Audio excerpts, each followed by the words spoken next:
Hindi nagkatsansa si Angelo. Pagkakita niya si Tanya ang nagbukas ng pinto, antimano, nanlamig ang binata. Dahil sa sama-samang kaba, tuwa, at pagkataranta. Walang ideya si Angelo na halos magkapareho ang nasa loob nila ni Tanya. Mas malala nga lamang ang sa binata dahil kung pagtitimbangin ang damdamin nila sa isa't isa, mas matindi ang kay Angelo. Nasa pool ni Cupido ang sentro ng kanyang puso nang tamaan siya sa dalaga. Pinutuloy siya ni Tanya. Inukupan ni Angelo ang inupuan niya rin kagabi, ang armchair sa kaliwang dulo ng sopa. Kinumusta ng dalaga ang Labrador? Hindi ba namahay? Hindi ba nagkalat? Hindi ba nag-ingay? Ang sunod-sunod na tanong ni Tanya. Maiikli ang tugon ni Angelo. Hindi naman, okay lang, medyo. Tipong magtitinginan na naman ang dalawa sa salas. Sa puntong iyon, sumulpot si Lengleng. Galing ito sa kusina, naka-apron, may dalang kaserolang Pyrex. Good evening ho, Aling Lagdam. Simulang bati ni Angelo bago niya alala ang sinabi nito kagabi. Ate Lengleng nga pala. Good evening din, Ani Lengleng. Saan ka pupunta, Ate Lengleng? At saka, luto na ba yan? Ang nasa kaserola ang tinutukoy ni Tanya. Hindi pa, Ani Lengleng sa dalaga. Makikiluto ako sa oven dyan sa katabing bahay. Dati nang nakikigamit doon si Lengleng.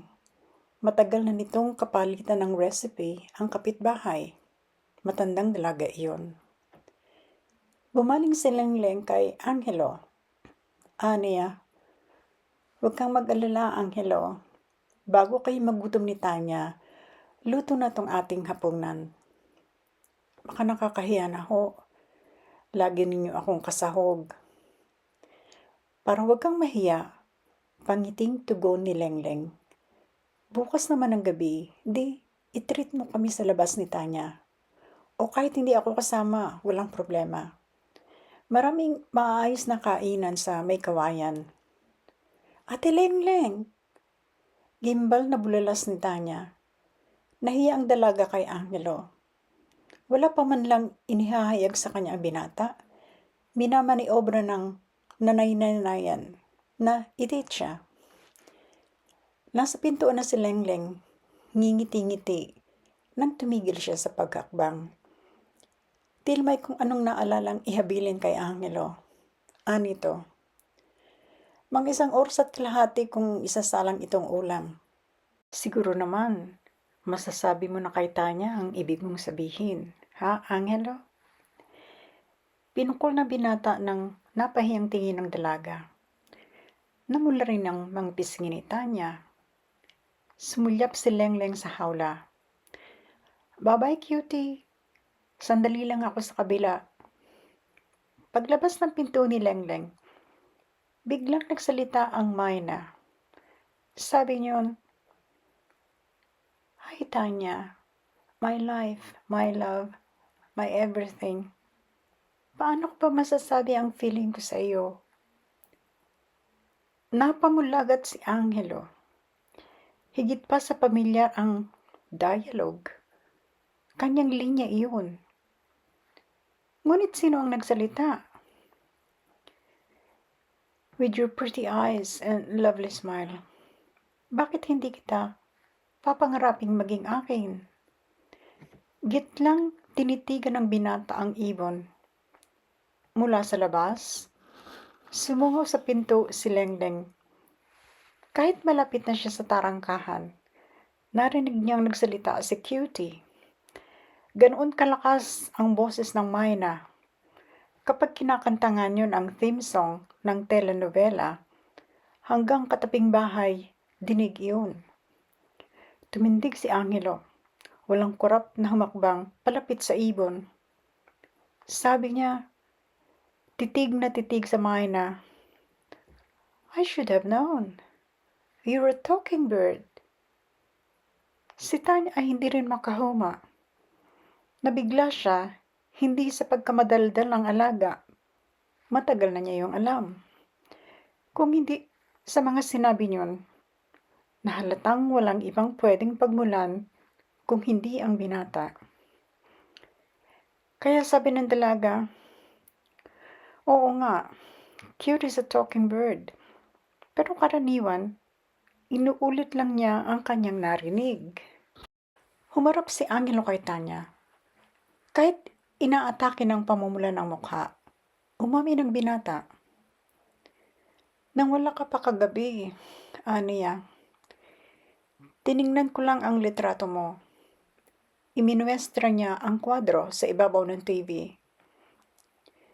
Hindi ko na malayan, kinakausap na kita. I mean, your photo. Pero sigurado ko, mahina lang ang boses ko. Sumulyap ang binata sa Mayna. Sabi niya, hindi ko alam na may matalas na pandinig dito na nag-record sa... Hindi na ituloy ni Angelo ang sinasabi. Malakas na nagsalita ang ibon. Anito, oo na nga. Type ko rin si Angelo. Namula ang mukha ni Tanya ng singpula ng makopa. Si Angelo naman sa pagkakataong ito ang natigagal. Malinaw niya kasing naunawaan ang sinabi ni Cutie. Tiningnan ng binata si Tanya. Hinagilap sa mga mata nito kung gaano katotoo ang sinabi ni Cutie. Kagat-kagat ni Lengleng ang kanyang mga labi. Pilit na pinipigil ang paghagik-hik. Nakasungaw pa rin siya sa pinto, nakaabang sa susunod na mangyayari. Pasinghal ang tono ni Cutie nang sabihin, pangit ka, Aling Lagdameya, pangit! Ang matinis na tinig ng Mayna sa pang-iinis kay Lengleng ang bumasag sa tensyon at pagiging seryoso ni na Angelo at Tanya. Nagkatinginan saka nagkatawanan ang dalawa. Malakas na inirapan ni Lengleng ang ibon, saka nito itinuloy ang pagdayo sa kabila para makiluto. Naiwan ang dalaga at binata na nagtatawa pa rin. Pagkalipas ng tawanan iyon, seryoso ng pag-uusap tungkol sa mga personal na bagay ang sumunod. Hindi na sila inabala ng Cutie. Binuksan ni Tanya ang TV, mahina lang, at hinayaang manood o makinig doon ang madaldal na ibon. Pag-alis ni Angelo ng gabing iyon, kulang na lamang niyang halikan ang alaga ng dalaga. Aakalain ba ng binatang ang madaldal na si Cutie ang magbubulgar ng damdamin nila ni Tanya sa isa't isa? Hanggang sa panaginip, baon ni Angelo ang walang kaparang kaligayahan. Humigit kumulang, tiyak nang sasakan niya ang pag-ibig ni Tanya. Sino ang makakahula na ang ibong madaldal na inihambing ni Lengleng sa tape recorder ang magbubunyag sa damdamin ni na Angelo at Tanya sa isa't isa? Tuloy-tuloy na kaya ang pagkakaunawaang iyon ng gwapo at ng gwapa? Abangan